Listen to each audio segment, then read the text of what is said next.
परमेश्वर ने अपने जैसे आपको बनाया है।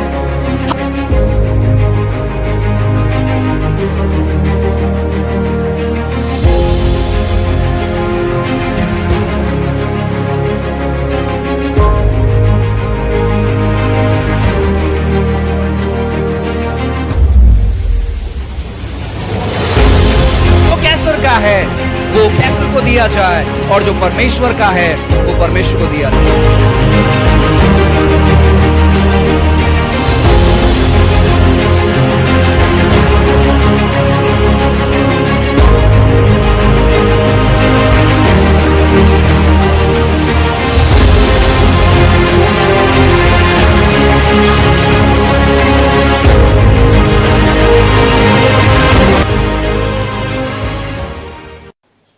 Hallelujah, praise the Lord. क्यों ना यीशु के लिए एक जोरदार ताली बजाएं। Wow, yes.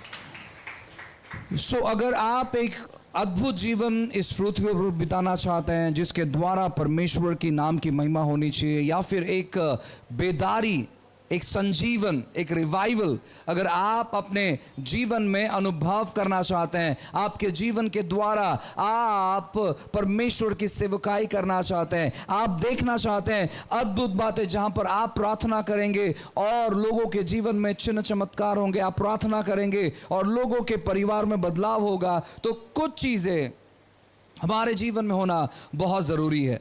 सबसे पहली बात हमने बताया आपको कि हम नम्र होना बहुत ज़रूरी है, क्योंकि बाइबल एक चीज़ के बारे में बताता है। यीशु मसीह का जो एक सबसे महत्वपूर्ण गुण था, एक सबसे महत्वपूर्ण कैरेक्टर था, वो था कि वो बहुत हम्बल थे, वो बहुत नम्र थे। फिलिपियों की किताब में ऐसा लिखा गया है कि उन्होंने अपने आप को पूरी तौर पर शून्य किया। अपने पड़ोस वाले से कहो, यीशु ने अपने आप को शून्य किया। हम काफ़ी बार शून्य नहीं होना चाहते हैं, हम काफ़ी बार ये बताना चाहते हैं कि हम सबसे बढ़कर है, हम सबसे ज़्यादा अभिषेकत है, हम सबसे ज़्यादा ज्ञानवान है, हम हर एक चीज़ों में हम सबसे बढ़कर है, हम दूसरों को ये बताना चाहते। लेकिन बाइबल कहता है यीशु मसीह ने अपने आप को शून्य किया। और एक बार अपने बाजू वाले से कहो, हालेलुया।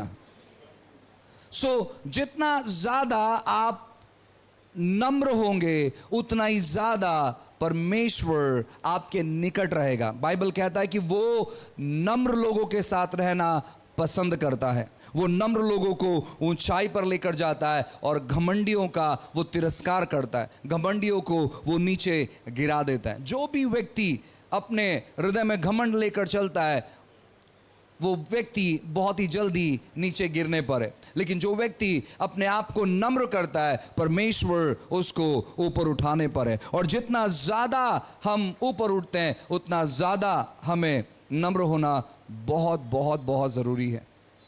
बाइबल में एक उदाहरण दिया गया है, गेहूं के दाने का उदाहरण, कि गेहूं का दाना जब ज़मीन में जाता है वो मरता है और उसके बाद अंकुर उत्पन्न होता है, और उसके बाद आप देख सकते हैं लगभग एक गेहूं के उस पौधे में 40-50 गेहूं आते हैं या ज़्यादा भी आते हैं। अगर आप गांव में जाओगे जहां पर गेहूं का फसल होता है, गेहूं जब पूरा पककर तैयार हो जाता है तब गेहूं सीधा नहीं रहता है, गेहूं जो है ना क्रॉस होता है, टेढ़ा होता है, झुक जाता है, वो सीधा नहीं रहता है। घमंडी लोग हमेशा सीधा रहते हैं, लेकिन नम्र लोग हमेशा झुके हुए रहते हैं, हमेशा वो सेवा करने के बारे में सोचते हैं। अगर कोई उनके बारे में बात करता है कोई प्रॉब्लम नहीं है, वो झुके हुए रहते हैं। लेकिन घमंडी लोग अगर कोई उनके बारे में बात करते हैं तो वो एकदम स्ट्रेट हो जाते हैं और वो कहते हैं मैं तो बस मुंह पे बोलने वाला व्यक्ति हूँ। नहीं नहीं नहीं नहीं नहीं, परमेश्वर वो बहुत अच्छे हैं और उनका स्वभाव हमारे अंदर आना बहुत ज़रूरी है। उनका एक सबसे महत्वपूर्ण स्वभाव है, वो है कि वो बहुत नम्र थे।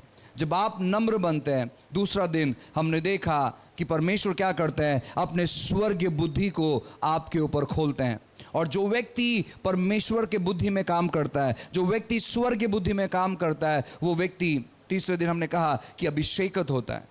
परमेश्वर उसे अभिषेकित करते हैं उन कामों करने के लिए जो परमेश्वर करना चाहते हैं। जैसे ही आप अभिषेक में काम करने लगते हैं, कल हमने देखा कि परमेश्वर की महिमा उस व्यक्ति पर उतरती है, और परमेश्वर की महिमा एक ऐसी चीज़ है जो चीज़ों को बहुत ही जल्द करने के लिए हमें मदद करती है। उदाहरण के तौर पर जो चीज़ें करने के लिए हमें इम्पॉसिबल हम नहीं कर सकते, किसी व्यक्ति के लिए आप प्रार्थना कर रहे हैं और किसी व्यक्ति का अगर एक हाथ नहीं है, तो अभिषेक उसके हाथ को वापस नहीं ला सकता, चंगाई का वरदान उसके हाथ को वापस नहीं ला सकता। लेकिन जब परमेश्वर की महिमा वहाँ पर उतरती है तो उसका हाथ आना संभव है। ऐसे बहुत एक जगह पर हुआ है, किसी का पाँव लगभग 6 इंच छोटा है, लेकिन जब उसके लिए प्रार्थना किया गया, परमेश्वर की महिमा वहाँ पर उपस्थित थी और उसका पाँव जो है ना बढ़ गया। ऐसे बहुत सारी चीज़ें होती है जो कि आने वाले दिनों में हम देखेंगे परमेश्वर के महिमा के बारे में। और आज मैं आपको बताना चाहता हूँ कि जब आप परिपूर्ण तौर पर तैयार हो जाते हैं, उसके बाद आप क्या करना चाहिए, और ये हमारे हर दिन का काम है। जितना ज़्यादा इन चीज़ों को हम समझेंगे, उतना ज़्यादा परमेश्वर आने वाले दिनों में हमारा उपयोग करेगा, हमारा इस्तेमाल करेगा। इसलिए बहुत सावधानी पूर्वक आप सुनिए। आप अपने मोबाइल का इस्तेमाल नहीं करें, आप पूरा ध्यान यहाँ पर लगाए रखें। प्रेरितों के काम अध्याय 2 और वचन, प्रेरितों के काम अध्याय 2 वचन 46 और 47, 46, 47, एक्ट्स चैप्टर 2 वर्स 46, 47। ऐसा लिखा है, वे प्रतिदिन एक मन होकर मंदिर में इकट्ठे होते थे और घर घर रोटी तोड़ते हुए आनंद और मन की सिधाई से भोजन किया करते थे और परमेश्वर की स्तुति करते थे, और सब लोग उनसे प्रसन्न थे, और जो उद्धार पाते थे उनको प्रभु प्रतिदिन मिला देता था। हालेलुया। वापस एक बार पढ़ता हूं। ऐसा लिखा है, वे प्रतिदिन एक मन होकर मंदिर में इकट्ठा होते थे और घर घर रोटी तोड़ते हुए आनंद और मन की सिधाई से भजन किया करते थे और परमेश्वर की स्तुति किया करते थे, और सब लोग उनसे प्रसन्न थे, और जो उद्धार पाते थे उनको प्रभु प्रतिदिन उनमें मिला देता था। हालेलुया। अपने आगे वाले से, पीछे वाले से, दाएं वाले से, बाएं वाले से कहो, प्रतिदिन।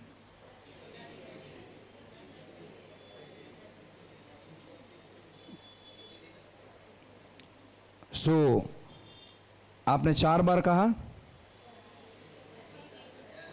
यस, क्योंकि मैंने कहा आगे पीछे दाएं बाएं, तो 4 बार आप बोलना चाहिए था।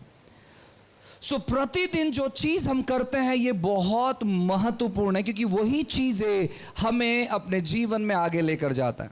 आप कभी कभार परमेश्वर की संगति करते हैं, आप कभी कभार प्रार्थना करते हैं, आप कभी कभार वचन पढ़ते हैं, आप कभी कभार किसी से मुलाकात करते हैं प्रभु यीशु मसीह के बारे में बात करने के लिए, तो वो चीज़ें आपको ज़्यादा आगे नहीं लेकर जाएगी। क्योंकि जब परमेश्वर किसी को चुनता है तो वो उनके साथ प्रतिदिन समय बिताता है। इसलिए लिखा गया है कि परमेश्वर दिन के ठंडे समय में आदम से मिलने के लिए आता था। हफ्ते में एक बार नहीं, हर रोज, डेली। जो चीजें आप डेली सेवन करते हैं उस चीज से आपका शरीर तैयार होता है। जो काम आप डेली करते हैं उससे आपका आदत बनता है। जिसके साथ आप हर रोज वक्त बिताते हैं वो आपका अच्छा मित्र बनता है। इसलिए डेली जो चीज हम परमेश्वर के राज्य के लिए करते हैं वो बहुत महत्वपूर्ण है। और यहां पर लिखा गया है प्रतिदिन, हर रोज। आप कहेंगे पास्टर हर रोज क्या हम अपना सब काम धंधा छोड़ दें, वो नहीं मुझे पता। आप काम करें नहीं करें वो मुझे नहीं मालूम, लेकिन बाइबल कहता है प्रतिरोज मिलने के बारे में। आप प्रार्थना करें कि परमेश्वर ऐसा काम दे जहां पर मैं हर दिन आपके लोगों के साथ संगति कर पाऊं। ये इम्पॉसिबल नहीं है। अगर आप अच्छे चीजों की अपेक्षा करते हैं परमेश्वर से, आप प्रार्थना करते हैं, तो प्रभु आपको देगा। वो कहता है कि तुमने मांगा नहीं इसलिए तुमको मिला नहीं है। बहुत सारे लोग क्या मांगते मालूम है? बहुत सारे लोग बहुत सारी चीजों को मांगते हैं, और जब चीजें उनके जीवन में मिल जाती है, फिर वो क्या करते मालूम? वो कहते हैं हमें प्रभु की अभी जरूरत नहीं है, क्योंकि हमारा काम तो हो गया है। मैं एक व्यक्ति को जानता हूं जो कि इसी एरिया से है। वे बहुत परेशान थे, वे बहुत दुखी थे, वे बहुत समस्या में थे। उनके पिताजी बीएमसी में काम करते थे और उनका रिटायरमेंट हो गया था, और उनका जो लड़का था वो पहले उसका आदत बहुत बेकार था, उसका चाल चलन बहुत बेकार था, उसका सोच विचार बहुत बेकार था, उसका जीवन शैली बहुत बेकार था।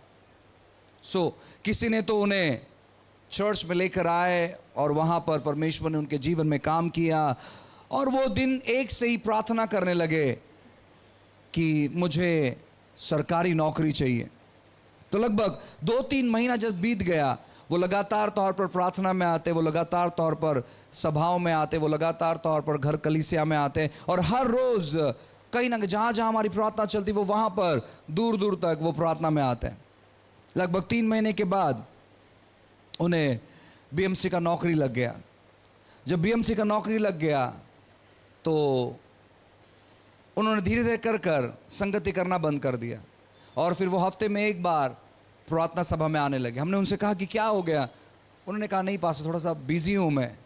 मैंने कहा एक्चुअली जो बीएमसी में काम करते हैं वो लोग ज़्यादा बिजी नहीं रहते हैं, क्योंकि काम कम और पगार ज़्यादा होता है। मैंने कहा देखो, आप प्रभु में मजबूत हैं, आप परमेश्वर में ज़्यादा वक्त बिताइए। आपका काम सुबह से लेकर दोपहर तक का काम है, और उसके बाद आप फ्री हो जाते हैं। तो जैसे आप फ्री हो जाते हो, आप गलत लोगों के साथ संगति मत करो, आप परमेश्वर के लोगों के साथ संगति रखो। और जिस प्रकार आप शाम के वक्त अपना समय प्रार्थना में बिताते थे, वैसे प्रार्थना में बिताना चालू करो। धीरे धीरे कर उन्होंने संडे भी आना बंद किया। फिर वो महीने में एक आध बार आते, फिर वो 2 महीने में एक आध बार आते। लगभग 6 महीने के बाद वो वापस चर्च में आए, क्योंकि 2-3 महीने के बाद उन्होंने चर्च आना बंद कर दिया था, क्योंकि वो बिजी हो चुके थे पूरे। उनको बीएमसी वाले ने 24 घंटा काम दे दिया था। 6 महीने के बाद वो आए, और उनका प्रेयर रिक्वेस्ट था कि आप प्लीज़ मेरे लिए प्रार्थना करो, क्योंकि मुझे काम पर से निकाल दिया गया है। रीज़न क्या? वो काम पर जाते ही नहीं थे, वो शराब पीकर कहीं पड़े रहते थे। कारण क्या है? कारण है संगति, फेलोशिप। आप किस प्रकार की संगति करते हैं, आप जिस प्रकार की संगति करेंगे उस प्रकार का स्वभाव आपका बन जाएगा। लिखा गया है कि लोहा लोहे को चमकाता है, वैसे ही अपना मित्र संगति के द्वारा बदलता है। आप किस प्रकार की संगति करते हैं? आप शराबियों के साथ अगर संगति करेंगे और आप कहेंगे कि मैं एक बहुत अच्छा व्यक्ति बन जाऊंगा, कभी नहीं होगा। आप बहुत अच्छे व्यक्ति रहेंगे, लेकिन आपकी संगति आपको बिगाड़ कर रख देगी। आप किस प्रकार की संगति करते हैं? आपके मित्र कौन है? आपके मित्र जिस प्रकार के हैं, आपके मित्र को देखकर आपका पूरा जीवन शैली हम बता सकते हैं कि आप किस प्रकार के व्यक्ति हैं। आप किसके साथ ज़्यादा वार्तालाप करते हैं, आप कौन से लोगों को पसंद करते हैं, आप कौन से चीज़ों को देखते हैं, आप किस चीज़ के साथ ज़्यादा वक्त बिताते हैं, वो निर्धारित करता है आपके भविष्य को। आप जिस चीज़ के साथ ज़्यादा वक्त बिताएंगे, वही चीज़ आपके भविष्य में आपको देखने के लिए मिलेगा। और इसलिए यहां पर लिखा है कि वे प्रतिदिन मिला करते थे। जब आप प्रतिदिन परमेश्वर की संगति करेंगे, बेहतरीन चीजें आपके साथ में होने लगेगी। अच्छी बातें आपके साथ में होने लगेगी। जब आप संगति करते हैं तो याद रखिए, आपकी संगति में सबसे ज्यादा परमेश्वर के वचन के बारे में बातें होनी चाहिए। आपकी संगति में आत्मिक बातें होनी चाहिए। आपकी संगति में यहां वहां की बातें नहीं होनी चाहिए। आपकी संगति में मजाक मस्ती यानी किसी को गिराना और किसी के बारे में बुराई करना, यह कभी नहीं होनी चाहिए। आपकी संगति होनी चाहिए परमेश्वर के बारे में बात करने में। आपकी संगति होनी चाहिए आत्मा में कैसे बढ़े, वचनों में कैसे बढ़े, प्रार्थना और बेहतर तौर पर कैसे करें, हम और लोगों तो कैसे मिले, भविष्यवाणियां कैसी की जाती है, अभिषेक कैसे आता है, स्तुति का यह गीत कैसे गाया जाता है, परमेश्वर का वचन कैसे पढ़ा जाता है, मत्ती के बाद कौन सा किताब आता है, यहूदा के पहले कौन सा किताब आता है, लेवी व्यवस्था में क्या लिखा हुआ है। तो जब आप इस प्रकार की संगति करेंगे, आप धीरे धीरे करके देखो, शुरुआत में आपको अच्छा नहीं लगेगा। जब एक व्यक्ति शुरुआत में धूम्रपान करना चालू करता है, सिगरेट पीना चालू करता है, उसे खांसी होता है, उसे अच्छा नहीं लगता है, वो कहता है ये बहुत बेकार है। लेकिन दोबारा वो कहता है कि अरे कल थोड़ा सा टेस्ट अलग था, चलो एक दूसरा कोई तो सिगरेट ट्राई करते हैं, और फिर तीसरा, फिर चौथा, और फिर लगभग 1 साल के बाद वो पूरा पैकेट ख़त्म कर देता है। जब पहली बार कोई व्यक्ति शराब पीता है, उसे अच्छा नहीं लगता है। वो इसलिए नहीं पीता क्योंकि शराब बहुत टेस्टी है, नहीं, उसे बस कोई तो पिला देता है, और वो कहता है यार कैसे पीते ये लोग, इतना गंदा चीज़ है ये, और ये कैसे पीते होंगे लोग। लेकिन धीरे धीरे कर जब धीरे धीरे और थोड़ा थोड़ा सा जब वो पीना चालू करता है, और कुछ समय के बाद उसे शराब सबसे अच्छा लगता है, और बाकी कोई चीज़ उसे अच्छा नहीं लगता है, क्योंकि वो लत लग जाती है। क्यों? क्योंकि उसने बहुत ज़्यादा संगति कर लिया उन चीज़ों से। तो आपकी संगति बहुत इंपॉर्टेंट है, कैसे लोगों के साथ आप करते हैं। अगर आप ऐसे लोगों के साथ संगति करोगे जो हमेशा झगड़ालू है, तो आपका स्वभाव झगड़ालू हो जाएगा। अगर आप ऐसे लोगों के साथ संगति करोगे जिनका स्वभाव बहुत बुरा है और गंदा है, आपका स्वभाव भी पूरा बुरा हो जाएगा और गंदा हो जाएगा। अगर आप झूठ बोलने वालों के साथ संगति करोगे, तो आप भी झूठ बोलने लगोगे, और आपको लगेगा कोई प्रॉब्लम नहीं, थोड़ा सा झूठ बोल दिया, उसमें कुछ नहीं होगा। नहीं, इन्होंने क्या किया? बाइबल कहता है वे प्रतिदिन एक मन होकर मंदिर में इकट्ठे होते थे। आपको हर दिन निर्णय लेना है।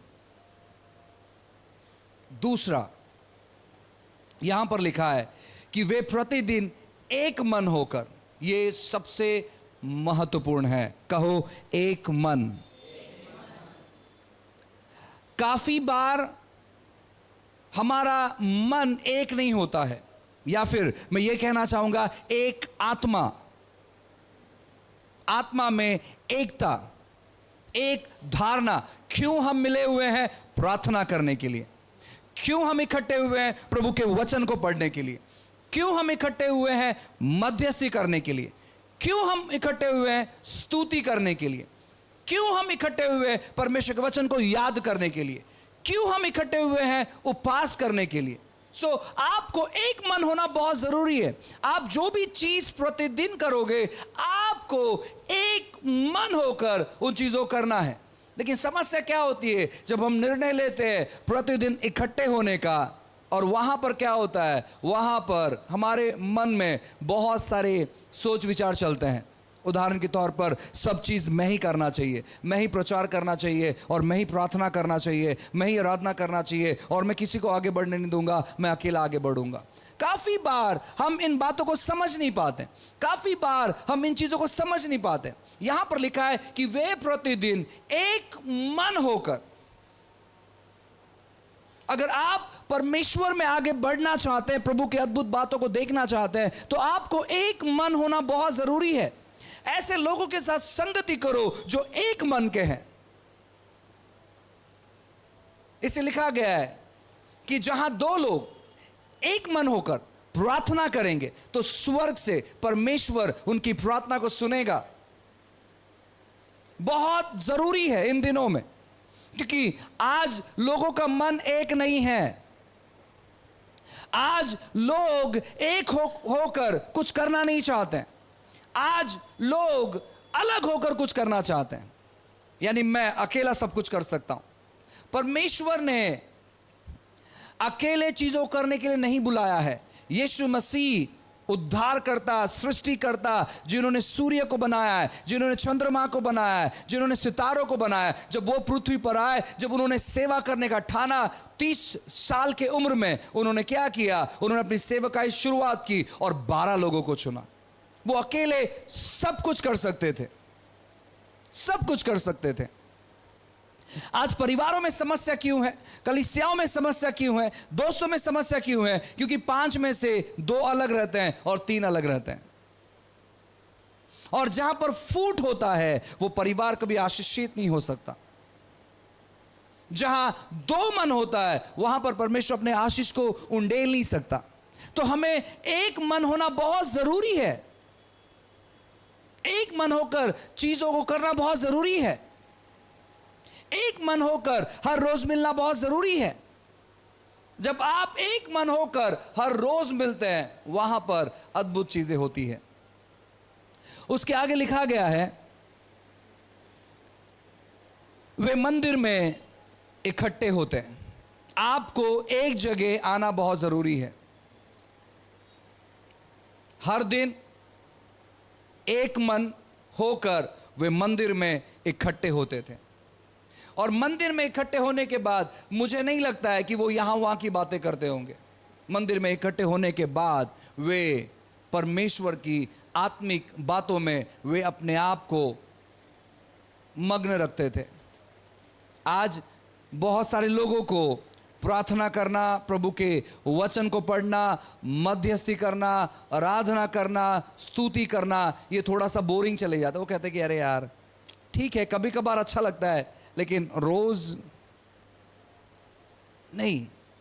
हमें सीखना है इन चीज़ों को, हमें समझना है, क्योंकि जब आप इन बातों को प्रतिरोज अपने जीवन में करना चालू करेंगे, परमेश्वर आपसे वार्तालाप करना चालू करेगा, परमेश्वर आपको इस्तेमाल करना चालू करेगा। ये सामान्य लोग थे, ये वो लोग थे जिन्होंने यीशु मसीह को नकारा था, ये वो लोग थे जो स्वभाव से अच्छे नहीं थे, ये वो लोग थे जिनके अंदर बराबर विश्वास नहीं था, ये वो लोग थे जो डरपोक थे, ये वो लोग थे जो सुसमाचार नहीं सुनाना चाहते थे, ये वो लोग थे जो छुप कर रहना चाहते थे। लेकिन बाइबल कहता है कि जब पवित्र आत्मा इन लोगों के ऊपर आया, इन्होंने क्या किया? ये प्रतिरोज मिलते गए, क्योंकि जब आप इकट्ठे होते हैं, जब आप मिलते हैं, वहां पर आपकी ताकत बढ़ जाती है।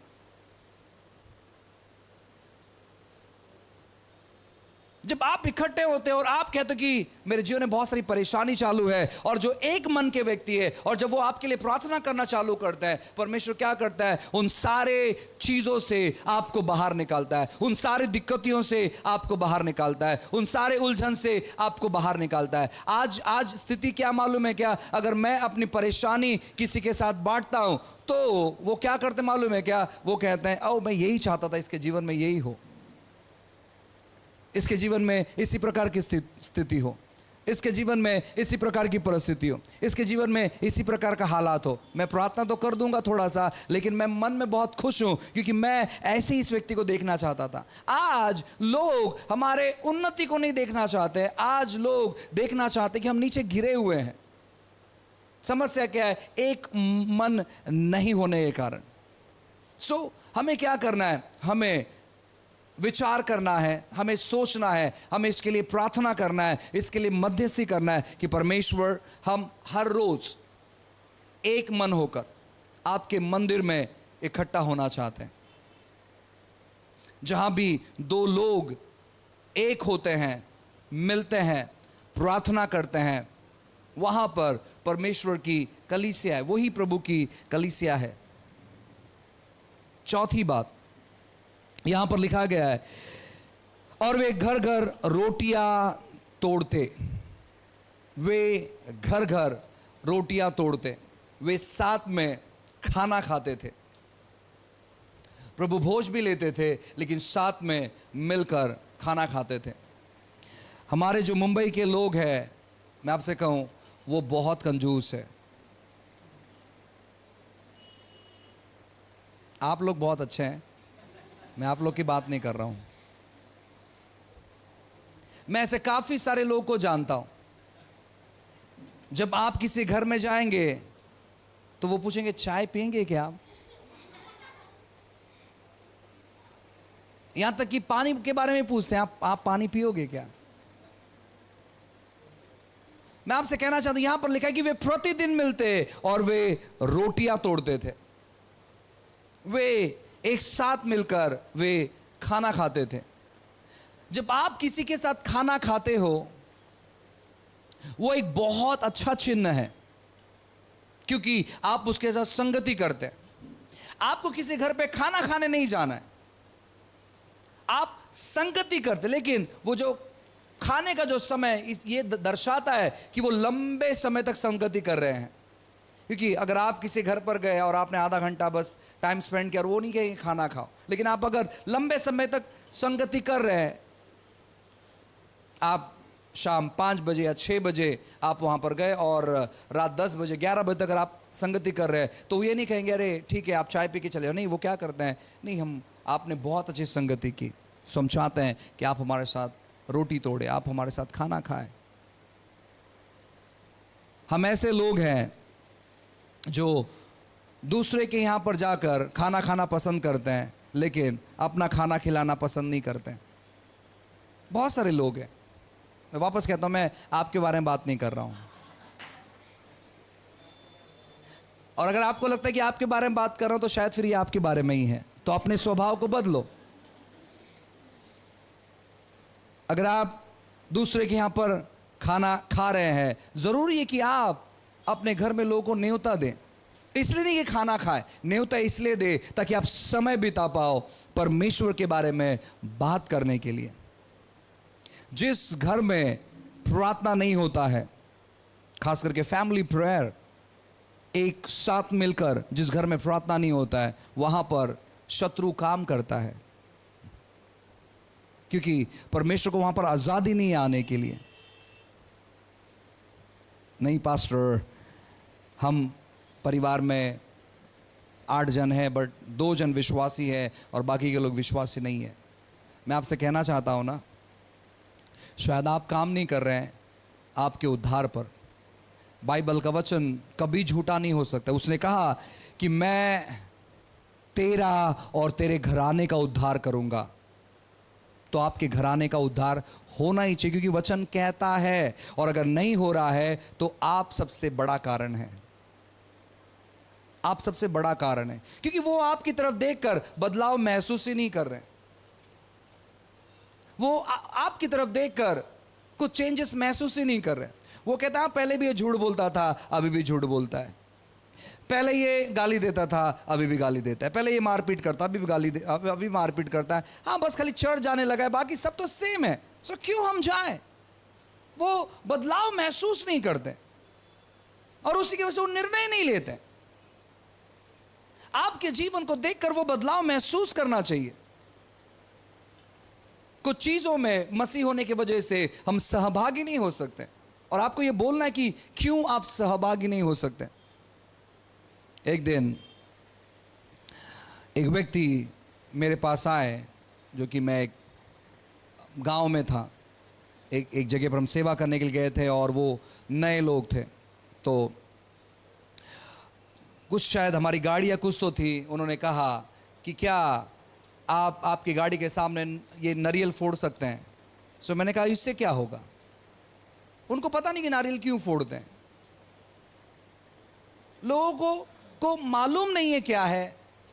और कभी कभार हम कहते नहीं नहीं, हमारे बोलने के द्वारा या हमारे कार्य के द्वारा उनको ठोकर नहीं लगना चाहिए। नहीं, आप सच्चाई रखो सामने। जब आप सच्चाई सामने रखोगे और ठोकर लगेगा तो भी कोई प्रॉब्लम नहीं, कोई समस्या नहीं है, क्योंकि आप सच्चाई सामने रख रहे हैं। नारियल खाने का चीज़ है, नीचे फेंकने का चीज़ नहीं है। घर पे फोड़ो, उसका पानी पियो और खाओ, आपका सेहत बनेगा। गाड़ी के सामने फोड़ के करोगे क्या? अगर 20 रुपए का नारियल आपकी ज़िंदगी बचा सकता है, गाड़ी का एक्सीडेंट रोक सकता है, तो ऐसे हर एक व्यक्ति नारियल लेके घूमेगा। फिर कुछ लोगों को लगता है 5-10 रुपए का नींबू मिर्ची उनके ज़िंदगी को बचा सकता है। इम्पॉसिबल है, असंभव है। जो व्यक्ति बेच रहा है वो रोड पे रहता है, उसकी ज़िंदगी नहीं बदली, वो नींबू मिर्ची आपकी ज़िंदगी कैसे बदलेगा? तो हम कुछ चीज़ें जानते नहीं, कुछ चीज़ समझते नहीं है, तो हमें समझने की ज़रूरत है। और हमारे परिवार वाले वो सारे चीज़ों को हमारे जीवन पर देखते हैं और इसलिए वो विश्वास नहीं करते हैं। सो आपको आपके विश्वास को गंभीर रखना है, और जब आप आपके विश्वास को गंभीर रखेंगे, परमेश्वर वहां पर कार्य करेगा। उद्धार करवाने का काम आपका नहीं है, उद्धार करवाने का काम परमेश्वर का है, क्योंकि वो कहते हैं कि मैं तेरा और तेरे घराने का उद्धार करूंगा। वो उद्धार करवाएगा, लेकिन हमें क्या करना है? अगर उसने मेरा पहले उद्धार किया तो मैं उदाहरण का एक कारण बनूं। आपको उदाहरण का कारण बनना है। जब आप उदाहरण का कारण बनेंगे, परमेश्वर आपके घर के अंदर उद्धार लेकर आएगा, सैल्वेशन लेकर आएगा। आपको शर्म आता है किसी के सामने प्रार्थना करने के लिए, आपको शर्म आता है बारंबार यीशु मसीह के बारे में लोगों को बताने के लिए, जो आपके परिवार वाले, जो आपके घर वाले हैं, जो आपके रिश्तेदार हैं, तो परमेश्वर काम कैसे करेगा? ये जितने लोग मिलते थे, पूरे शहर वाले उनको जानते थे कि वे लोग कौन हैं। होने दो कि आपके घर के लोग, आपके रिश्तेदार जाने कि आप कौन हैं। कुछ लोगों का आदत होता है, जब प्रार्थना शुरू होता है, खिड़की बंद कर दो, दरवाजे बंद कर दो। क्यों? घर हमारा है, भाड़ा हम देते हैं, तो खिड़की दरवाज़ा क्यों बंद करें? कोई ज़रूरत नहीं है, कोई प्रॉब्लम नहीं है। मसीह जीवन आपको खुल के जीना, क्योंकि आप कोई गलत चीज़ नहीं कर रहे हैं, आप कोई गलत बात नहीं कर रहे हैं। लोग शराब खुलकर पीते हैं, डरते नहीं हैं। हम प्रार्थना दरवाजे बंद करके करते हैं, जैसे कि हम गलत चीज़ कर रहे। नहीं, जो गलत चीज़ है आपको मालूम है, खुलेआम जब आप बैंड्रा चले जाओ रिक्लेमेशन के यहाँ पर, आप देखोगे लाइन से ऐसे बाइक खड़े रहते हैं, खुल के चीज़ें करते हैं लोग, अश्लील काम लोग खुल के करते हैं, उनको कोई शर्म नहीं है। और हम जो पवित्र चीज़ें हैं, प्रार्थना है, आराधना है, वचन पढ़ना है, हम बहुत छुप के करते हैं और इसी लोगों को पता नहीं चलता है। आप कोई गलत चीज़ नहीं कर रहे हैं, आप परमेश्वर की बातों को पूरा कर रहे हैं। परमेश्वर चीज़ों को संभालेगा, परमेश्वर बदलाव लेकर आएगा, परमेश्वर परिवर्तन लेकर आएगा। फिर यहां पर लिखा हुआ है कि वे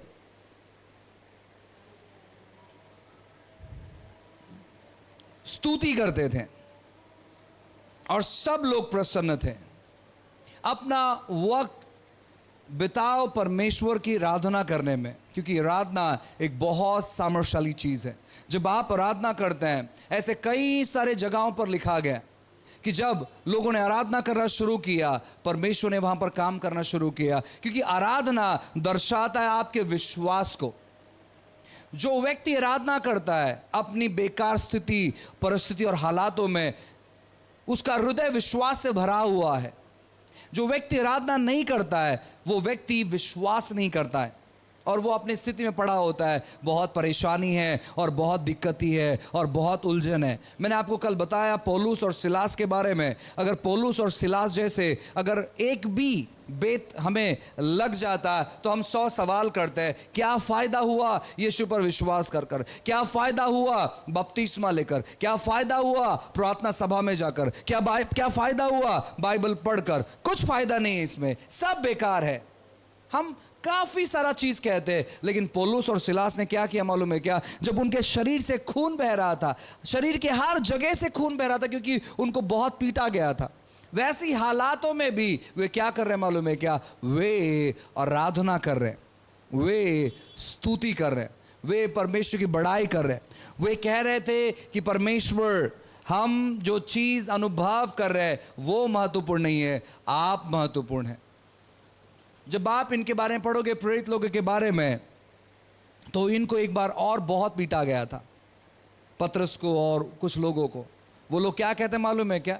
कि धन्य है हम लोग कि कम से कम उसके नाम के खातिर लोग हमें पीट रहे तो है, लेकिन अगर हमारे साथ किसी ने कुछ गलत बर्ताव कर दिया, हमें कुछ गलत बोल दिया, हमारे परिवार के लोगों ने, हमारे दोस्तों ने, तो हम बहुत शर्मा जाते हैं। हम कहते हैं इसके बाद हम यीशु के बारे में उनसे नहीं बात करेंगे। नहीं, आप नहीं समझ पा रहे। परमेश्वर अपने सामर्थ्य को प्रकट करना चाहता है, परमेश्वर अपने शक्ति को प्रकट करना चाहता है, परमेश्वर वहां पर कुछ तो करना चाहता है।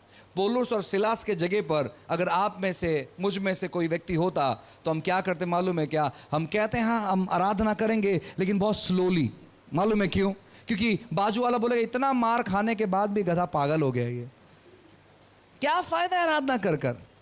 लेकिन इन्होंने ऐसे आराधना किया, लिखा गया है कि कैदी सुन रहे थे, इनको कोई फर्क नहीं पड़ रहा था कि बाजू वाला क्या कहेगा, इनको कोई फर्क नहीं पड़ रहा था कि जो लोग बिना लहू लुहान होकर उस जेल के अंदर बंद थे वो लोग किस प्रकार इनकी नाम धराई करेंगे। इनको कोई फर्क नहीं पड़ रहा था, इनको केवल एक ही फर्क पड़ रहा था कि मेरा परमेश्वर मेरे बारे में क्या सोचता है, ये मेरे लिए इंपॉर्टेंट है, और बाकी कौन क्या सोचता है मुझे कुछ लेना देना नहीं है। मैं तो आराधना करूंगा, मेरी स्थिति चाहे कैसे भी क्यों ना हो। वे बहुत बेकार स्थिति में थे, बहुत बेकार परिस्थिति में थे। हम अगर होते तो शायद हम मर गए होते, लेकिन परमेश्वर ने उनको जिंदा रखा, और जब उन्होंने आराधना करना चालू किया चीजें पूरी तौर पर बदल गई, पूरी तौर पर बदल गई। सो आपके जीवन में परमेश्वर की आराधना करना बहुत जरूरी है। मैंने कुछ समय पहले एक वीडियो देखा था, एक बहुत अच्छे सेवक है सिड्रॉथ करके, और उनका एक इट्स सुपरनैचुरल करके वो प्रोग्राम चलाते हैं। तो उनके प्रोग्राम्स में मैंने देखा एक दिन एक मसीह परिवार अपने गाड़ी में प्रभु के गीत को लगाकर वे बहुत ही मग्न होकर वे ट्रैवल कर रहे थे, और अचानक से उनकी गाड़ी बंद पड़ गई। जब गाड़ी बंद पड़ गई तो सामने से एक लॉरी आ रहा था, और उन्होंने देखा वो लॉरी ब्रेक नहीं लगा पा रहा था क्योंकि वो बहुत स्पीड में था। विदेश में बहुत स्पीड में गाड़ियां चलती है। सो वो जो उनका कार था वो कार रुक गया, और यहां से बहुत स्पीड से एक लॉरी आया और उनके कार के ऊपर से लॉरी जा रहा है। वो देख रहे हैं कि लॉरी उनके ऊपर से जा रहा है, लेकिन वो कुछ नहीं हो रहा है। मानो कि वो कार एक परछाई के तौर पर थी और लॉरी उनको क्रॉस कर रही थी। वो लॉरी उनके ऊपर जा रहा है, ना ही तो कार को कुछ डैमेज हुआ और ना ही तो इनको कुछ डैमेज हुआ। तो जब इनकी गवाही ली गई कि आप क्या कर रहे थे कार के अंदर, उन्होंने कहा कि हम आराधना कर रहे थे और हम मानो गायब सा हो गए, और लॉरी वाला भी देख रहा है कि ये कार पूरी तौर पर शायद चकनाचूर हो गया, लेकिन उस कार को इतना सा भी डैमेज नहीं हुआ क्योंकि परमेश्वर की महिमा उस गाड़ी के ऊपर थी, और वो पूरे ट्रांसपेरेंट थे वो लोग। आपको मालूम है यीशु मसीह जब जीवित हो गए तो ऐसा लिखा गया है कि एक जगह कलीसिया प्रार्थना कर रही थी, और जब कलीसिया प्रार्थना कर रही थी यीशु मसीह दीवार के बीच में से आ गए। वो दरवाजे से प्रवेश नहीं किए, वो दीवारों के बीच से आकर उनके बीच में खड़े हो गए। महिमा रूपी शरीर, उस प्रकार उनका महिमा रूपी गाड़ी हो गया था। क्या कर रहे थे? वे आराधना कर रहे थे।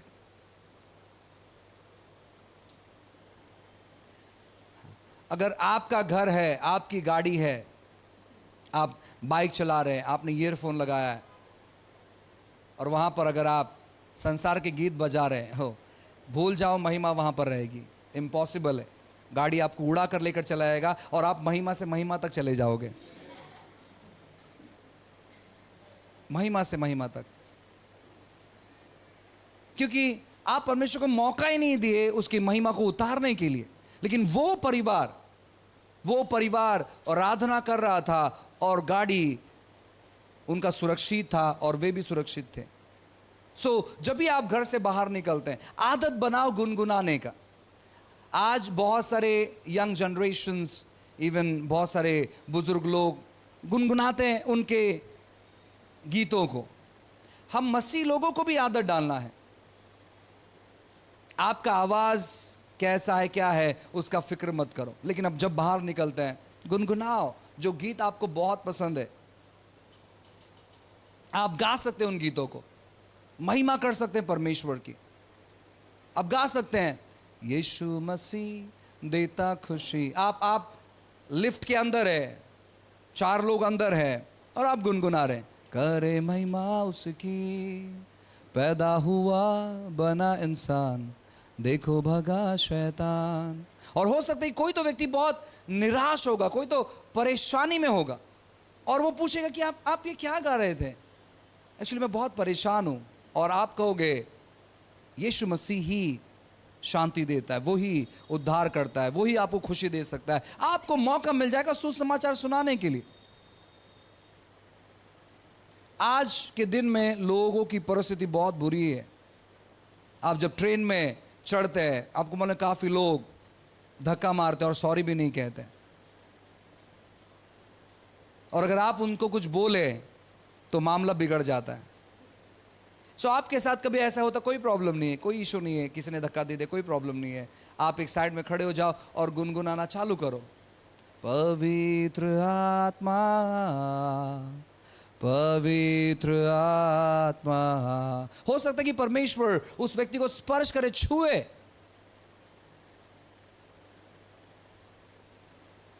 और आपको मौका मिले उसकी सेवा करने के लिए।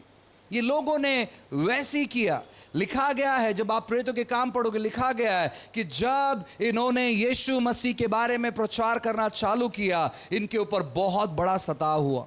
और जैसे इन पर बहुत बड़ा सताव हुआ, लिखा गया है कि वे सब लोग यरूशलेम को छोड़कर यहां वहां भाग गए, यहां वहां चले गए। और ये जहां भी गए, इन्होंने यीशु मसीह के बारे में चर्चा करना चालू कर दिया, इन्होंने वार्तालाप करना चालू कर दिया, इन्होंने यीशु मसीह के बारे में बताना चालू कर दिया, इन्होंने सुसमाचार सुनाना चालू कर दिया। लेकिन हम मसीह लोग क्या करते मालूम है क्या? हम मसीह लोग अच्छी संगति नहीं होने की वजह से हम दिन प्रतिदिन हमारे विश्वास में घटी होती चले जा रही है, दिन प्रतिदिन हमारे अभिषेक में घटी होते चले जा रही है, दिन प्रतिदिन हम निराश होते चले जा रहे हैं, दिन प्रतिदिन हमारा तनाव बढ़ते चले जा रहा है, दिन प्रतिदिन हमारे अंदर डर बढ़ते चले जा रहा है, क्योंकि संगति सही नहीं होने की वजह से। जब आप संगति सही करेंगे, चीजें ऑटोमेटिक आपके साथ सही हो जाएगा। ऐसी संगति, ऐसे लोगों में बदलाव लेकर आओ। अगर आप किसी व्यक्ति के साथ संगति करते हैं और कोई व्यक्ति केवल यहां वहां की बातें करते रहता है, उनको बोलो कि यहां वहां की बातें करना नहीं। अगर यहां वहां की बातें करोगे तो आपके साथ संगति नहीं करेंगे। उसको डरा कर उसकी संगति में बदलाव लेकर आओ। नहीं, यहां वहां की बातें करने हमारे पास समय नहीं है। यीशु बहुत जल्दी आने वाले हैं और हमें बहुत बड़ी तैयारी करना है। यहां वहां की बातें, इसके उसकी बातें करने से अच्छा है कि परमेश्वर ने जो काम हमें दिया है, उन काम को हम पूरा करें। हमारे पास बहुत सारा काम है। बहुत सारे लोग जो यीशु मसीह के बारे में सुनना चाहते हैं, हम उन लोगों तक पहुंच नहीं पा रहे। बहुत सारे लोग हमें न्योता दे रहे, हम उन लोगों तक पहुंच नहीं पा रहे। बहुत सारे लोग विश्वास में कमजोर है और विश्वास में बढ़ना चाहते हैं, हम उन लोगों तक पहुंच नहीं पा रहे। और चार अच्छे, मजबूत, स्ट्रॉन्ग लीडर्स एक साथ में बैठकर हम चर्चा क्या कर रहे हैं मालूम है क्या? यहां वहां की बातें नहीं। जब भी हम इकट्ठे होते हैं, आइए मिलते हैं परमेश्वर की बातें करने के लिए कि क्या कर सकते हैं जिसके द्वारा बेदारी आएगी, क्या कर सकते हैं जिसके द्वारा लोगों का जीवन परिवर्तन होगा, क्या कर सकते हैं जहां पर लोग नशा छोड़कर प्रार्थना करना चालू करेंगे, क्या कर सकते हैं। आपको डिस्कस करना है, आपको मध्यस्थी करना है, आपको प्रार्थना करना है, आपको कहना परमेश्वर आप हमें बताइए कि हम क्या करें। जो भी बातें आप प्रभु के बारे में जानते हैं, आप वो एक दूसरे को सिखाना चाहिए। अब एक ऐसा चीज मसीह के देह में आ चुका है जहां पर हर एक व्यक्ति एक ही रट्टा लगाता है। वो क्या कहता मालूम है क्या? कि हम आत्मिक उन्नति करना चाहते हैं। और वो आत्मिक उन्नति कैसे करना चाहते हैं मालूम है क्या? केवल बैठकर और सुनकर। आप बैठकर और सुनकर आत्मिक उन्नति कभी नहीं कर सकते। याकूब कहता है कि तुम सुनने वाले मत बनो। हम केवल सुनने वाले नहीं बन सकते। आज बहुत अच्छा लगा, आज हमने बहुत अच्छा सुना, नहीं, उतना काफी नहीं है। जो आपने सुना उसे इस्तेमाल करो, उसे इस्तेमाल करो। अपने परिवार में, अपने लोगों में, अपनी कलीसिया में उन चीजों का इस्तेमाल करो। जो चीजें आपके पास में है, उन चीजों को बांटना शुरू करो। आप अच्छा गीत गाते हैं, उन चीजों को बांटो। आप जब बाइबल पढ़ते हैं, आपको बाइबल अच्छा समझ में आता है, उन चीजों को बांटो। आप मध्यस्थी कर पाते हैं, आप बांटो। ढूंढो ऐसे परिवारों को जो परमेश्वर में बढ़ना चाहता है और उन पर निछावर करो खुद को। हमारा काम एक ही है कि परमेश्वर ने जो चीजें मुफ्त में हमें दी है, वो चीजें मुफ्त में हमें लोगों तक पहुंचाना है। जो भी बातें परमेश्वर ने हमें मुफ्त में दी है, उन चीज़ों को हमें लोगों तक मुफ्त में पहुंचाना है। कोई टर्म्स एंड कंडीशंस मत लगाओ।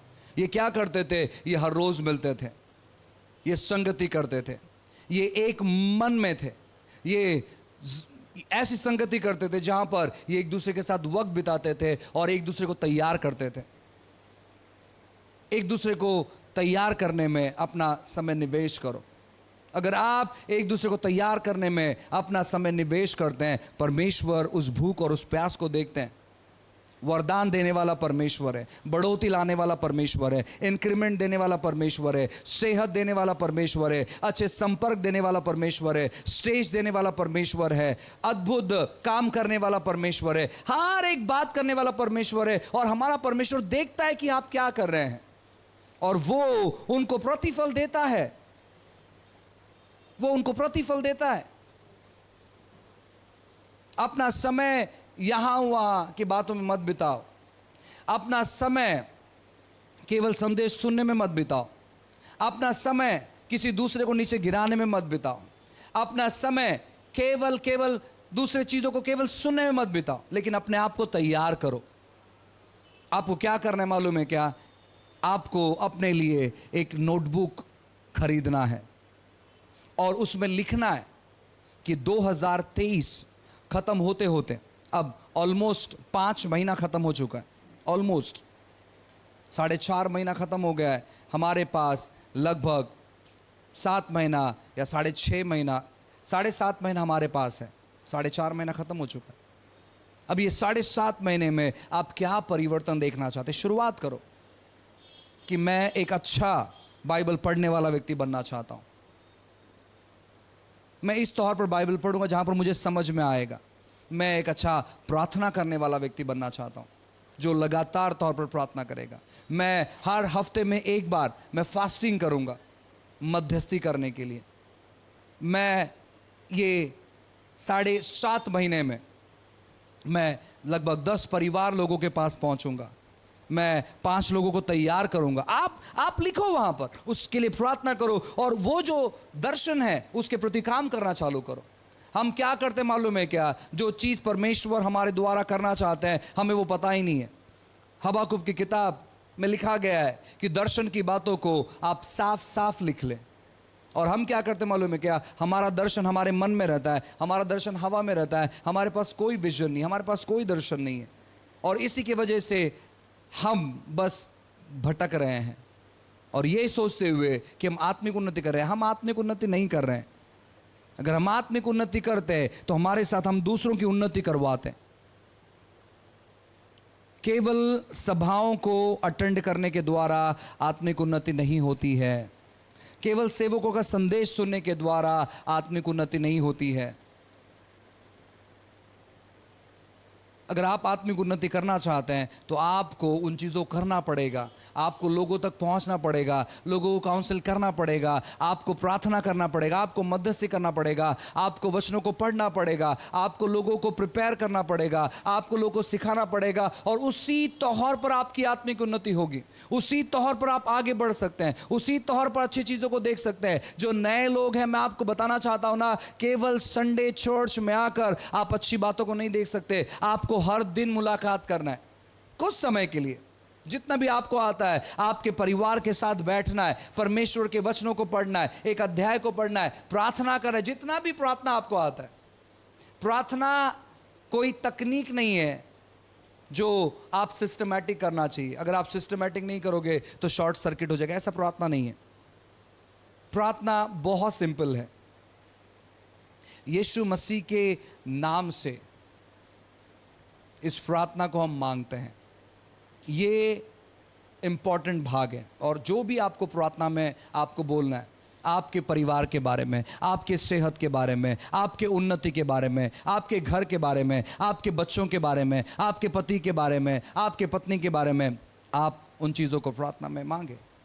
जब भी आप संगति करते हैं, देखें कि प्रार्थना लोग कैसे करते हैं, देखें कि वचन कैसे सुनाते हैं, देखिए वचन क्या बात करता है। और सेम चीज़ अपने घर पर जाकर अपने बाइबल खोलकर चेक करें और प्रार्थना करें।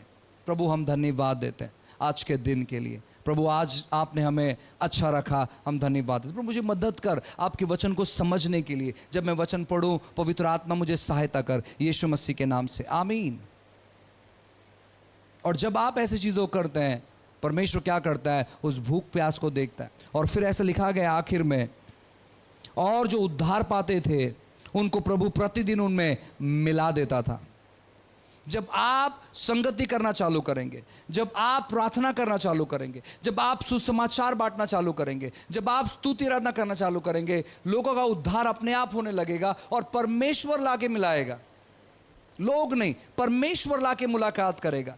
परमेश्वर उन्नति देता है, परमेश्वर बढ़ोतरी देता है, परमेश्वर संपर्क देता है, परमेश्वर लोगों से मुलाकात करवाता है, परमेश्वर हर एक चीज करता है। जब आप अपना हृदय परमेश्वर के पीछे लगाते हैं, परमेश्वर अपना हृदय आपके पीछे लगाता है।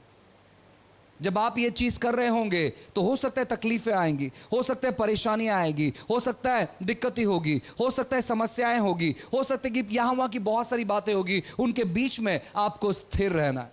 अगर आप बड़े काम को देखना चाहते हैं, दो चीज अपने जीवन से कभी नहीं हटाना, एक है विश्वास और दूसरा है धीरज। वेट, इंतजार करें, धीरज रखें। हम बहुतायत बार अपने जीवन में अस्थिर हो जाते हैं और हम विश्वास करना, वो मेरे लिए उतना काम नहीं कर रहा। नहीं, रुको, वेट करो, इंतजार करो, थोड़ा समय बिताओ। हम कुछ चीज़ों को बोकर हम तुरंत हम नहीं कह सकते कि कल के कल मुझे यहाँ से फल चाहिए। नहीं, इंतज़ार करो। जब आप इंतज़ार करोगे तो अच्छे फल की आप कटनी काटने पाओगे। नहीं तो हो सकता है आपके टेंशन के वजह से, अस्थिरता के वजह से, धीरज नहीं रखने के वजह से आप क्या करोगे, आप उस बीज को वापस उखाड़ दोगे। आपको यार फल नहीं दे रहा है। नहीं, थोड़ा सा रुको, थोड़ा सा इंतज़ार करो। हो सकता है कि 10 दिन, 15 दिन, महीना भर के बाद एक थोड़ा छोटा सा अंकुर आएगा, छोटा सा। मौका दो उसे और खत पानी दो, और जो चीज़ें आप कर रहे हो उसे कंटिन्यू रखो। कुछ समय के बाद आप देखोगे कि उसमें अच्छे फल आएंगे। मसीह जीवन इसी प्रकार का जीवन है। जितना ज़्यादा हम अपना समय निवेश करते हैं परमेश्वर की उपस्थिति में, परमेश्वर की बातों में और परमेश्वर के लोगों में। आज सबसे इम्पॉर्टेंट चीज़ मैं कहना चाहता हूँ ना, कि वो है आपका प्रतिदिन का समय आप कहाँ पर निवेश करते हैं। आपका हर रोज़ का समय आप कहाँ पर निवेश करते हैं। बच्चों को चिल्लाने में, पति से झगड़ा करने में, अपने आजू बाजू वाले से झगड़ा करने में, अपने चर्च के लोगों से झगड़ा करने में, या अपने पोजीशन को देखने में, या फिर परमेश्वर ने जो दर्शन दिया है उसको पूरा करने में। किसी को आपको ऊपर उठाने की ज़रूरत नहीं है और किसी को नीचे गिराने की ज़रूरत नहीं है। जितने भी लोगों ने सेवा करना चालू किया है, जो भी प्रचार करते हैं, मैं आपको कहना चाहता हूँ ना, जब आप किसी को सलाह देते हैं, जब आप किसी पुलपीट का इस्तेमाल करते हैं, पुलपीट का इसका मतलब होता है पुल फ्रॉम द पिट, यानी खड्डे में से बाहर निकालना। हमारा काम है कि वो लोग जो खड्डे में गिरे हुए हैं उनको बाहर निकालना। इसका इस्तेमाल कभी भी किसी को ताना मारने के लिए नहीं कहना है, कभी भी किसी को नीचे गिराने के लिए नहीं करना है, क्योंकि परमेश्वर ने आपको इसलिए चुना है ताकि जो लोग गिरे हुए हैं, वचन लिखा गया है कि उसने अपने वचनों को भेजा और जो लोग गड्ढे में गिरे थे उनको वहाँ से बाहर निकाला। और परमेश्वर ने वो औधा आपको दिया है, वो वचन का औधा आपको दिया है कि आप जो लोग नीचे गिरे हुए, अपनी परिस्थितियों में फंसे हुए हैं, उनको आप उस चीज़ों से बाहर निकालें। इसलिए जब भी आपके मुंह से कोई शब्द निकलेगा तो वचन कहता है कि आपके मुंह से अनुग्रह के शब्द निकले। तो जब भी आप किसी से बातें करते हैं, किसी को नीचे गिराने के बारे में बातें नहीं करें। हमेशा जब आप बातें करोगे तो आपकी बातें परमेश्वर के वचन से लिंक होना चाहिए और लोगों की उन्नति के लिए होना चाहिए कि परमेश्वर आपके जीवन में कार्य करेगा। अगर कोई व्यक्ति आपको मिलता है जो शराब पिया हुआ है, ऐसे कभी नहीं कहे इसका कुछ नहीं हो सकता, ये बस मरने पर है, कभी मत कहे। नहीं, उसे कहे कि परमेश्वर आपके जीवन में काम करेगा, उसके लिए प्रार्थना करें। क्यों परमेश्वर ने उस व्यक्ति से आपका मुलाकात करवाया मालूम है? ताकि आपके द्वारा उसका परिवर्तन हो, आपके द्वारा उसके जीवन में बदलाव आए। उसको बताए कि आप उनके लिए प्रार्थना कर रहे हैं, और उनके लिए उस समय प्रार्थना तो करें ही, लेकिन साथ ही साथ जब आप अकेले अपने घर में रहते हैं तभी भी आप उनके लिए प्रार्थना करें। और देखो कैसे परमेश्वर आपकी प्रार्थना का इस्तेमाल करता है उस व्यक्ति के जीवन में बदलाव लाने के लिए, आपकी प्रार्थना का इस्तेमाल करता है उस व्यक्ति के जीवन में एक उन्नति लाने के लिए। जितना ज़्यादा प्रतिदिन आप परमेश्वर के लोगों में बिताओगे, उतना ज़्यादा आप महान चीज़ों को देखोगे। अपना हर रोज़ का समय परमेश्वर के लोग के साथ बिताओ। आप कहोगे पास्टर, परमेश्वर के लोग के साथ समय बिताने के लिए ऐसा कोई भी नहीं है जिनके साथ में मैं समय बिताऊं। आप कुछ लोगों को तैयार करें जहां पर आप उनके साथ जाकर समय बिताएंगे।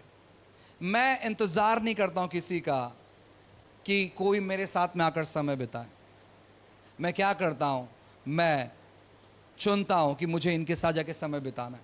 आप चुने। ऐसे बहुत सारे लोग हैं जो अपने विश्वास में कमज़ोर हैं, यहाँ वहाँ जाना बंद कर दें और ऐसे लोग को चुने जो विश्वास में कमज़ोर है। उनके साथ जाकर संगति करें, उनके लिए प्रार्थना करें, अपने परिवार को साथ में लें। मैं हमेशा उत्साहित करता हूँ, अगर आपकी शादी हो चुकी है तो पति पत्नी साथ में जाए सेवा करने के लिए। एक परिवार को आप विजिट करें, उनसे वार्तालाप करें, उनको प्रभु के बारे में बताएं। और वही संगति है, वही संगति है। जो नए लोग हैं एक लिस्ट बनाए, उनके लिए प्रार्थना करें कि परमेश्वर आज हम इस व्यक्ति से मिलने जा रहे हैं, प्रभु आप इनसे बातें करें। जब हम प्रभु आपकी बातों को वहाँ पर बताए तो शत्रु वहाँ पर काम नहीं करना चाहिए। प्रभु जब हम आपकी बातों को बताए, पवित्र आत्मा आप उसके हृदय में शांति लेकर आए, आप उनसे बातें करें। और जब आप जाएंगे, ऑलरेडी आपने प्रार्थना के द्वारा उसके हृदय को तैयार किया है। और जब आप जाकर परमेश्वर की बातों को वहाँ पर बांटते हैं, परमेश्वर ने ज़मीन तैयार किया है। जब आप वचन की बीज बोना चालू करते हैं, वो ज़मीन क्या करता है मालूम है क्या? उस बीज को पकड़ के रखता है और फसल को वो उगाता है। आप तैयारी करना चालू करें। आप किसी का इंतज़ार करने की ज़रूरत नहीं है, किसी का इंतज़ार करने की ज़रूरत नहीं है। आप योजना करें, प्रभु सारे चीज़ों को प्रबंध करेगा। परमेश्वर अद्भुत तौर पर आपके जीवन में प्रोविजंस को लेकर आएगा। अगर आप परमेश्वर के राज्य के लिए तैयारी कर रहे हैं, मैं आपसे कहना चाहता हूं ना, वो सबसे बड़ी बात है। दिन बहुत बुरे हैं, इसलिए अच्छे संगति में बने रहो।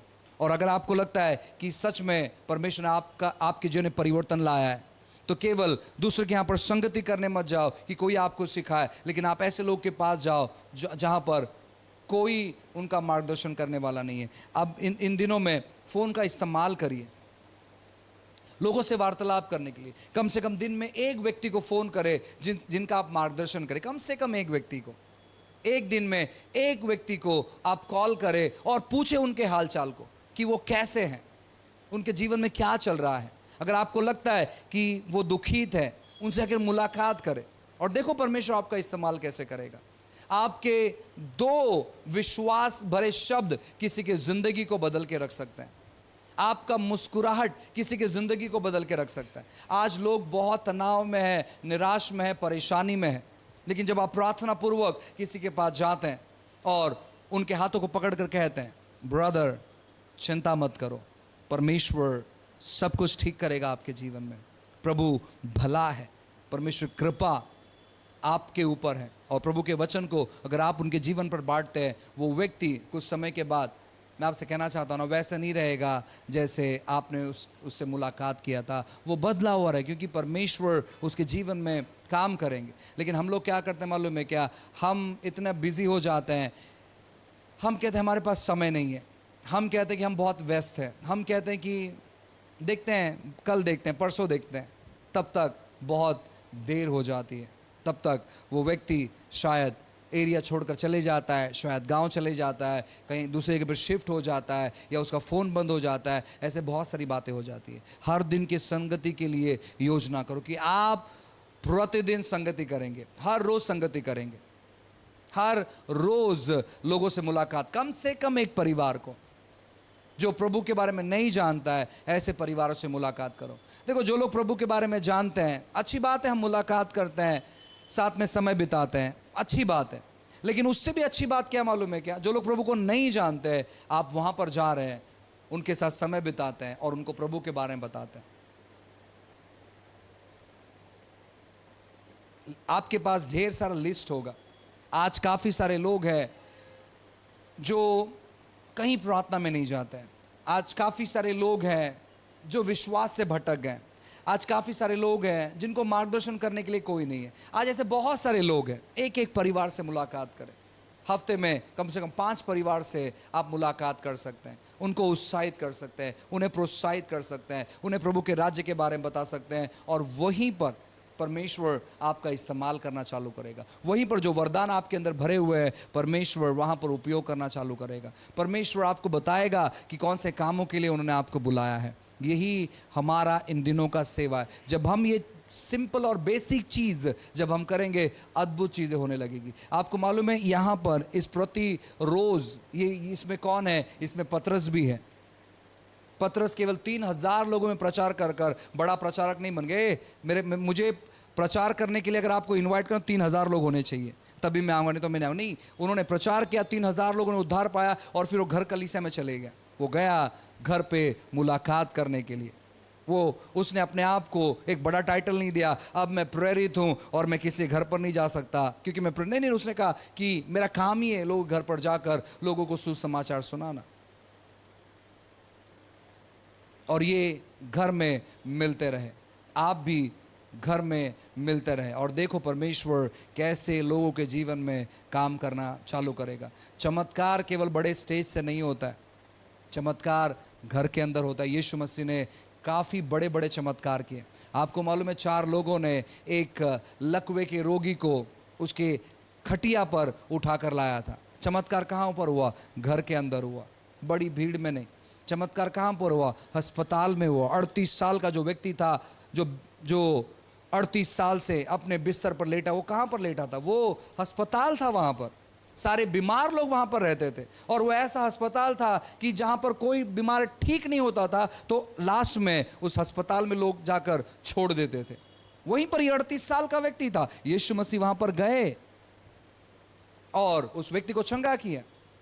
ऐसे जगह पर आप जा सकते जहाँ पर कोई नहीं जाता, और देखो परमेश्वर कैसे काम करना चालू करेगा। लेकिन हम क्या करते हैं मालूम है क्या? हमारा फोकस ही वो नहीं, हमारा फोकस कुछ अलग है। हमारा फोकस है बड़ा सभा, हमारा फोकस है बहुत सारे हज़ारों के तादाद में लोग, हमारा फोकस है बड़ा स्टेज। नहीं, ये सब चीज़ सही नहीं है। अपना हृदय यहाँ पर मत लगाओ। आपका हृदय परमेश्वर के लोगों पर रहना चाहिए। आपका हृदय ऐसे जगह पर आप निवेश करो जहाँ पर लोगों की ज़रूरत है। संगति को स्ट्रॉन्ग करो। अगर आपको लगता है कि कोई व्यक्ति बहुत ज़्यादा आपको परेशान कर रहा है, कोई प्रॉब्लम नहीं है। अपने आप को नम्र करो, सहन करो और देखो परमेश्वर कैसे आपको ऊंचाई पर उठाएगा।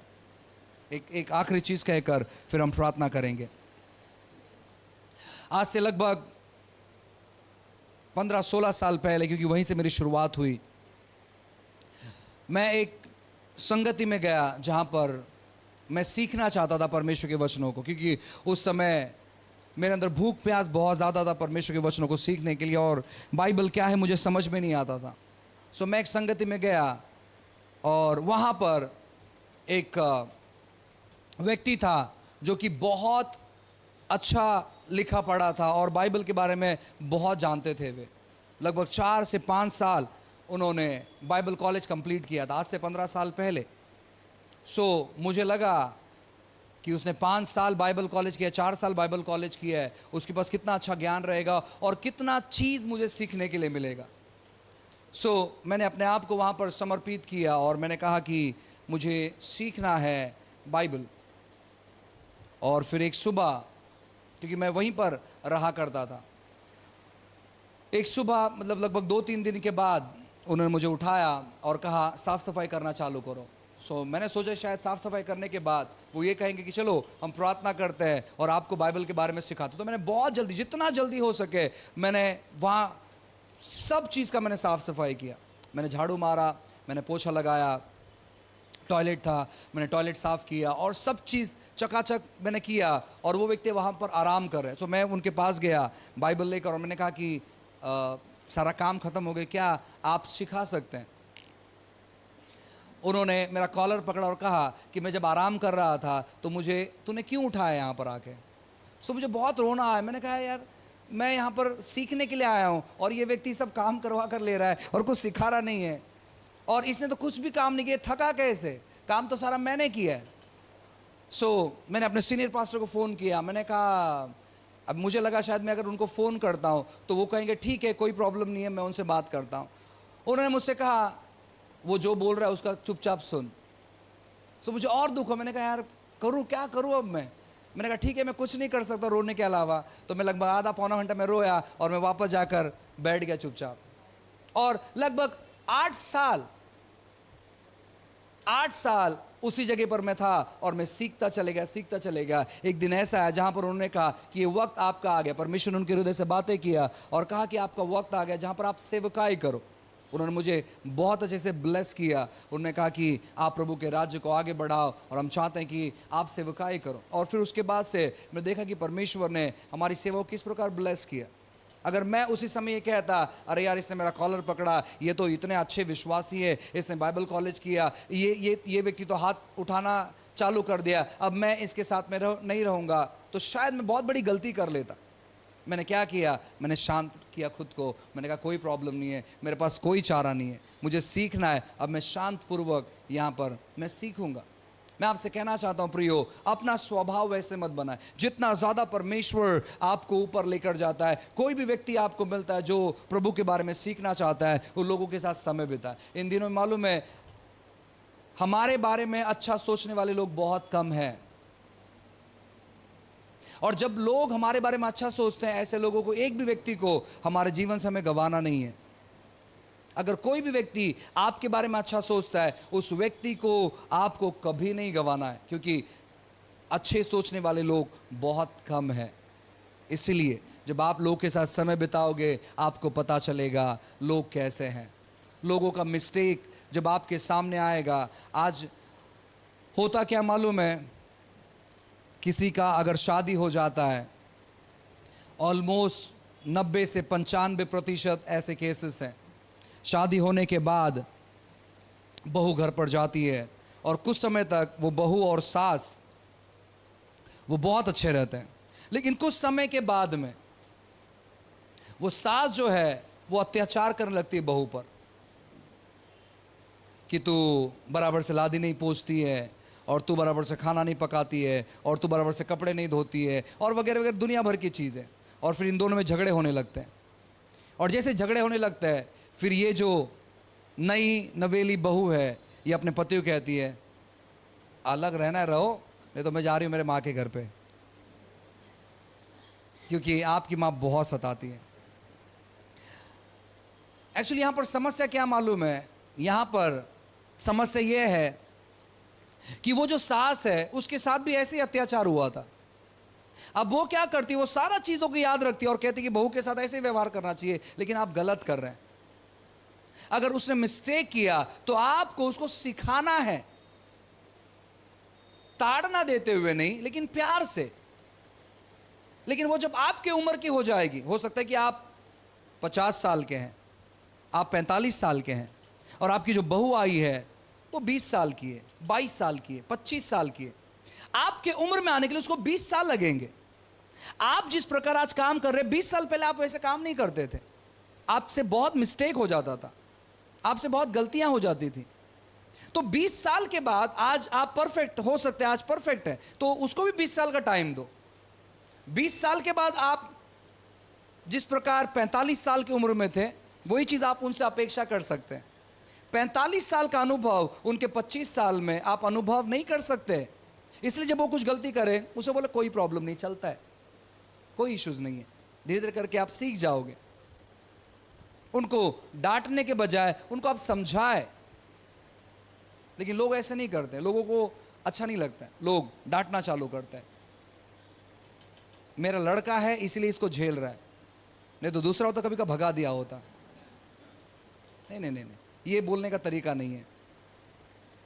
सेम उसी प्रकार आत्मिक रीति से मैं आपको बताना चाहता हूं ना, जब कोई नया व्यक्ति मिलता है, वो बहुत सारी समस्या में रहेगा, वो झूठ बोलता रहेगा, वो बहुत सारी गलत चीजें करता रहेगा। आपको क्या करना है, उसके साथ समय बिताते हुए अपनी जो आदत है उसके अंदर उंडेलनी है, अपनी अच्छी बातें उसके अंदर उंडेलनी है, उसको समझाना है, उससे प्रेम से व्यवहार करना है, उसके लिए प्रार्थना करना है, उसको मदद करना है, उसको संयोग करना है, और परमेश्वर उसके जीवन को बदलेगा, परमेश्वर सुधारना लाएगा। हम कभी कभी क्या करते मालूम है क्या, 100 बार इसको बोला प्रार्थना में आने के लिए, 100 बार इसको बोला चर्च में आने के लिए, ये व्यक्ति गंभीर नहीं, इसको कभी बोलूंगा ही नहीं चर्च आने के लिए। नहीं, ऐसे मत करो, ऐसे मत करो। आपको इस विश्वास में आने के लिए आपको कितना समय लगा और कितनी संगति लगी, वो सोचो। आपको कितना समय किस व्यक्ति ने निवेश किया, वो सोचो। आपके साथ कैसे व्यवहार किया वो सोचो। आपको जो चीज़ बुरा लगा वो चीज़ दूसरे के साथ वैसे व्यवहार मत करो। आप योजना करो, और जब आप इन चीज़ों को साथ में लेकर हर दिन परमेश्वर के लोगों के साथ समय बिताना चालू करते हैं, मैं आपसे कहना चाहता हूँ कुछ समय के बाद आप देखोगे परमेश्वर अद्भुत तौर पर आपको इस्तेमाल करेगा। हजारों के तादाद में आपके पास गवाहियाँ होगी, लोग आपको ढूंढते हुए आएंगे और अद्भुत चिन्ह चमत्कार आपके जीवन के द्वारा होंगे, अगर आप प्रतिरोज परमेश्वर के लोगों के साथ एक मन होकर मुलाकात करेंगे, मध्यस्थी करेंगे, प्रार्थना करेंगे, साथ में बैठकर भोजन करेंगे। परमेश्वर अद्भुत चीज़ें आपके जीवन में करेंगे। हालेलुया। आइए हम सब लोग खड़े हो जाएंगे। Praise the Lord. फिर एक बार मैं पास्टर मनोज शाहू आपका स्वागत अभिनंदन करता हूँ। प्रियो, मैं विश्वास करता हूँ कि इस चैनल के माध्यम से आप सभी लोग ब्लेस होते चले जा रहे हैं। हम चाहते हैं कि आप हमें सहयोग करें अपने प्रार्थनाओं के ज़रिए। जो सभा हम कर रहे हैं, जो वीडियोस हम बना रहे हैं, आने वाले दिनों में बहुत सारी चीज़ों के बारे में हम योजना कर रहे हैं, बहुत सारे क्लासेस के बारे में हम योजना कर रहे हैं, बहुत सारे ऑनलाइन क्लासेस के बारे में हम योजना कर रहे हैं, बहुत सारी चीज़ों को हम प्लान कर रहे हैं, जहाँ पर सोल विनिंग होगा, डिसाइपलशिप होगा, बाइबल ट्रेनिंग होगा, इन सारे चीज़ों के बारे में हम योजना कर रहे हैं। और मैं आपसे कहना चाहता हूँ ना कि आपके प्रार्थना की ज़रूरत हमें, आप हमारे लिए लगातार तौर पर प्रार्थना करते चले जाएँ, हमारे लिए, हमारे पूरे आज़ादी टीम के लिए। साथ ही साथ किसी भी तौर पर अगर आप हमें सपोर्ट करना चाहते हैं अपने पैसों के द्वारा, तो नीचे दिए गए नंबर पर आप हमें संपर्क कर सकते हैं, और डिस्क्रिप्शन में जो अकाउंट नंबर दिया है आप हमें अपने पैसों के द्वारा मदद कर सकते हैं। कोई भी धनराशि है ना, आप उनके द्वारा हमें ब्लेस कर सकते हैं, चाहे वो छोटी धनराशि हो चाहे वो बड़ी, आप हमें सहयोग कर सकते हैं, ताकि हम इस प्रोग्राम को हम आगे लेकर जा पाएँ और उन पैसों के इस्तेमाल करते हुए हम कई सारे लोगों तक हम पहुंच पाए और परमेश्वर के राज्य को आगे बढ़ा पाए। God bless you. प्रभु आपको आशीष करे। अगर आप इस सेवकाई के द्वारा ब्लेस है तो मैं चाहता हूं कि जो व्हाट्सएप नंबर आपको दिया गया है, आप वीडियो रिकॉर्डिंग कर आप हमें भेज सकते हैं और बता सकते हैं अपनी गवाही कि कैसे परमेश्वर इस चैनल के माध्यम से आपको ब्लेस कर रहे हैं। सो गॉड ब्लेस यू। प्रभु आपको बहुत बहुत आशीष करे। नेक्स्ट वीडियो में जल्दी मिलते हैं।